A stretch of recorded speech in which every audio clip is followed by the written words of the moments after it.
étudiants, étudiantes des universités, des écoles supérieures et des classes préparatoires. Je vous propose le calcul des limites avec forme indéterminée. Alors, limite quand x tend vers 0 de 3x plus 5 sinus x sur x moins tangente 2x. Je remplace x par 0, j'ai 0 au numérateur et j'ai aussi 0 au dénominateur. Donc, j'ai une forme indéterminée. Alors, qu'est-ce que je vais faire?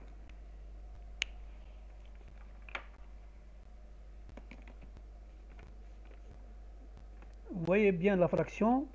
La limite quand x est 0, je vais diviser le numérateur par x et le dénominateur par x. Je vais avoir donc 3x divisé par x c'est 3. Et 5 sinus x divisé par x c'est 5 entre facteur de sinus x sur x. Je veux faire ressortir des limites usuelles. Donc 1 moins tangente 2x sur x. Je ne vais pas le laisser ici, je vais faire ressortir la limite usuelle qui est tangente 2x sur 2x. Donc, numérateur, je le garde tel qu'il est, mais au dénominateur, je vais ajouter le 2. Si je divise par 2, je dois multiplier le numérateur par 2. Ce qui fait, ça me donne, alors, 3 plus 5 facteur de sinus x sur x. Celui-ci va tendre vers 1. Et tangente 2x sur 2x va tendre aussi vers 1. Il reste 3 plus 5, 1 moins 2. Donc, résultat, moins 8.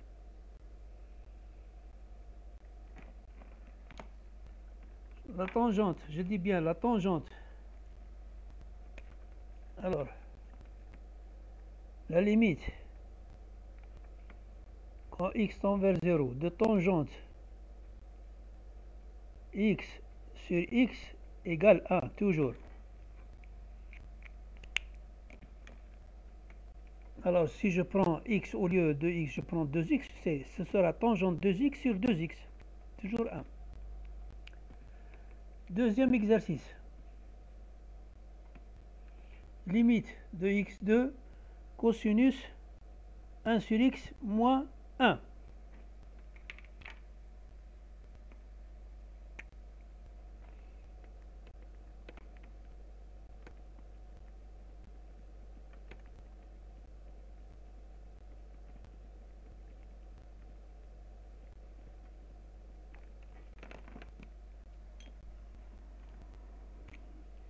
Ça, c'est sur le cosinus. Voilà.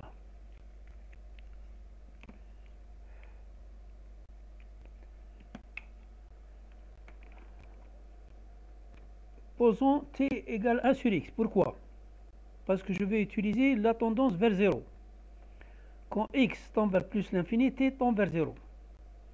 Donc la limite de x2 par cosinus 5 s'écrit de cette manière sur ça.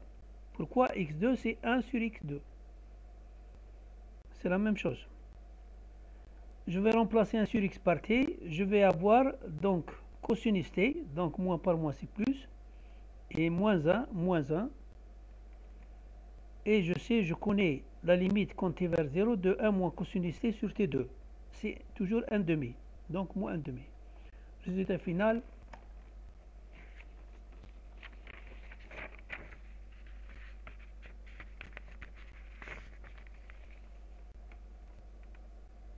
La limite quand x tend vers plus l'infini de x2 par cosinus 1 sur x moins 1 est égale à moins 1 demi. Un autre exercice. Calculer la limite quand x tend vers 0 de racine carrée de x plus 1 moins racine carrée de 1 moins x sur tangente de 3x. Je vais utiliser ce qu'on appelle l'expression conjuguée. Voilà l'expression normale, x plus 1 moins racine carrée de 1 moins x. L'expression conjuguée, ce sera racine carrée de x plus 1 plus racine de 1 moins x. Si je multiplie au numérateur, je dois le multiplier au dénominateur. Si je développe, je vais avoir 2x ici, puisque x plus x, 1 moins 1, 0, donc 2x sur tout ça. Je vais faire ressortir ce qu'on appelle une limite usuelle. tangente 3x sur 3x. Voilà. Tangente 3x. J'ai fait ressortir 3x, je le supprime. 3x. Il me reste 2x. Donc, qu'est-ce que je vais faire? Je garde tangente 3x qui est égal à 1. Pourquoi? Parce que, je vais dire une chose, 3x sur tangente 3x est égal à 1 sur tangente 3x sur 3x. C'est-à-dire 1 sur 1.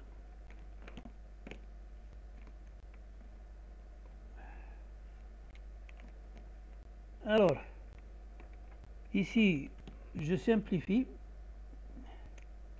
Je l'ai ajouté ici, je le retranche. Je simplifie les x, il me reste 2 tiers. Donc 1 par 2 tiers et par ça. Quand x tend vers 0, j'ai ici 1 et j'ai ici 1. 1 sur 2. Ça fait, je supprime les 2. Je simplifie, ça me fait 1 tiers. La limite, finalement,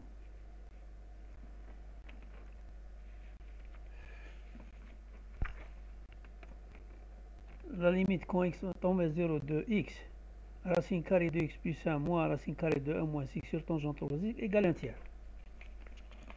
Je continue.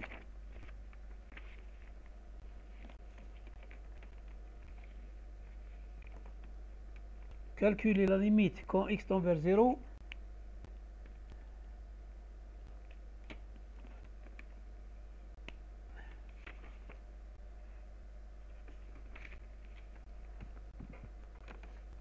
de ça.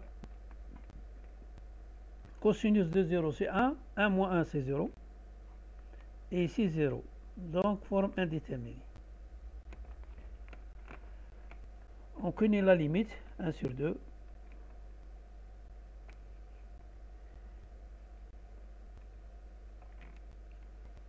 On connaît la limite de 1 moins cosinus x sur x au carré 1 sur égale 1 demi.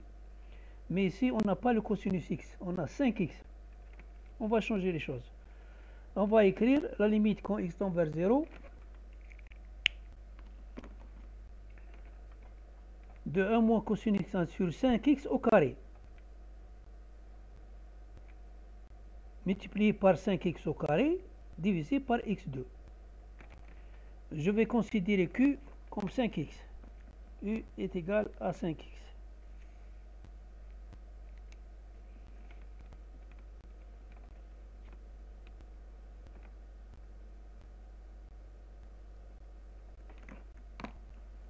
Alors j'aurai la limite quand x tend vers 0, U tend vers 0.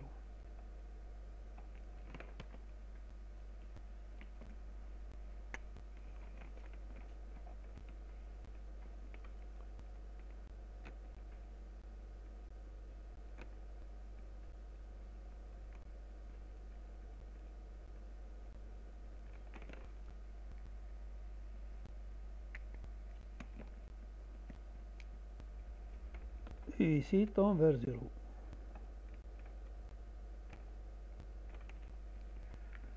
Si tend vers 0, nous avons ici c'est 1 demi par 25x au carré sur x au carré. Je simplifie. Donc j'aurai en fin de compte la limite de cette expression c'est 1 demi et cette limite c'est 25. 25 par 1 demi c'est 25 sur 2. Un autre exercice, calculer la limite quand x tend vers plus l'infini de racine de x sinus à racine de x sur x. Je peux écrire donc racine de x sur x égale racine de x sur racine de x par racine de x. En simplifiant, j'ai 1 sur x. Quand x tend vers l'infini, 1 sur racine de x égale 0. Alors, limite de racine de x sinus racine de x c'est quoi? Limite de sinus de 1 sur 1 racine de x. Parce que racine de x sur x, c'est 1 sur racine de x. Et ceci tombe vers 0.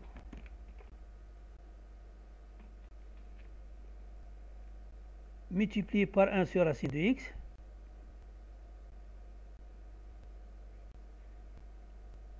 Par racine de x. Pourquoi? Parce que si je l'ai ajouté ici, je le retranche. Multiplié par racine de x. Je simplifie. Je sais que le sinus 0 sur 0, la limite quand ici c'est 0, c'est plus l'infini. Quand x tend vers plus l'infini, la limite de sinus 1 sur racine de x, donc 0 sur 0, est égale à 1. C'est comme si je dis u tendant vers 0, sinus u sur u. Alors finalement, la limite quand x tend de racine de x sur sinus racine de x sur u égale 1.